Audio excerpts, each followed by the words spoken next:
National correspondent for the Tablet and Crux, John Lavenburg, is in Texas right now and was at that Mass. He joins us now to tell us more about it. Thanks for being here, John. Happy to be here, Christine.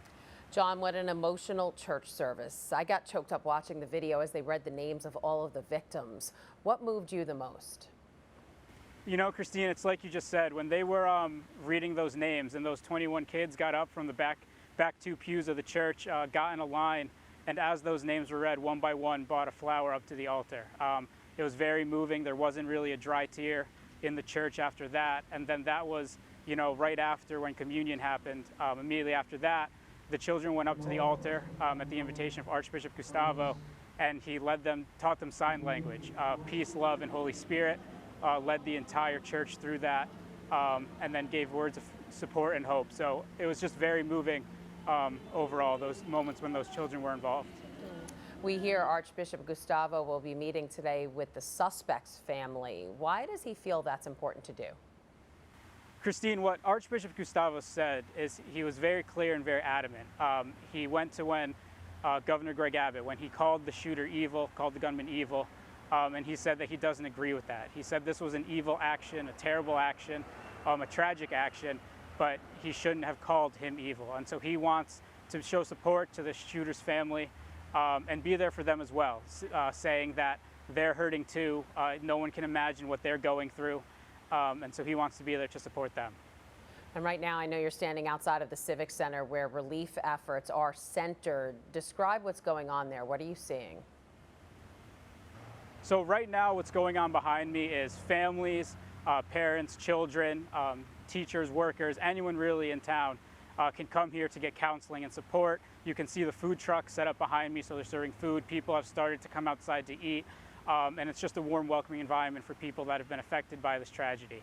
And this is the place where families came, parents came to reunify with their kids immediately after the tragedy, and since then it has been the point of contact for everyone that needs any kind of support, and it will likely continue to be so.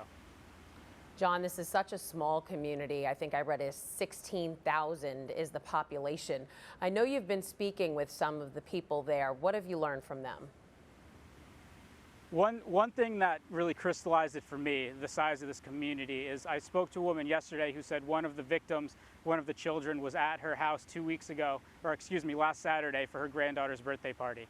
And she talked about the way that that child's mother had plans for her to take swim lessons over the summer and do all of these different things, and how that won't be able to happen. So she talked about just seeing that child a week ago, and then she talked about how 2 weeks ago she was with the gunman's grandmother, who she said is a very devout Catholic, someone known in the Catholic community here, and is a lovely lady. And she just talked about the fact that seeing her and seeing the child, and that was something echoed by many other people as well, that this is, like you said, a small community of only about 16,000 people. Everyone knows each other is a common phrase that's been said to me, and so this has really hit home for a lot of people that may not have even known anyone directly impacted or had a familiar relationship with anyone directly impacted. And John, it also seems like it's a very Catholic community, or at least a Christian community. We're seeing a lot of prayer circles and the Mass that you were at. Are you seeing that as well? Absolutely, Christine. And like you mentioned, I was at the Mass at Sacred Heart Catholic Church last night at 6 p.m. They had one the night before at 8 p.m.